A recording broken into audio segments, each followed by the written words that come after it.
সবাইকে দাঁড়ানোর জন্য 1 মিনিট দাঁড়িয়ে সম্মান প্রদর্শনের জন্য বাবলু বড়ুয়া।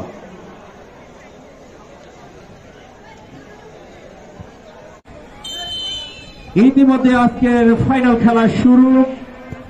আজকে ফাইনাল খেলায় পরস্পর মোকাবেলা করছেন দুই শক্তিশালী দল। শক্তিশালী চোরেপাড়া পুরান চোরেপাড়া একাদশ বনাম বালাঘাট একাদশ। ক্লিয়ার করার চেষ্টা, এখানে জামাল সতীর্থের উদ্দেশ্যে বাড়িয়েছে। ক্লিয়ার করলেন, এখনো বিভাগমুক্ত হয়নি, কিন্তু চোরেপাড়া 3 নম্বর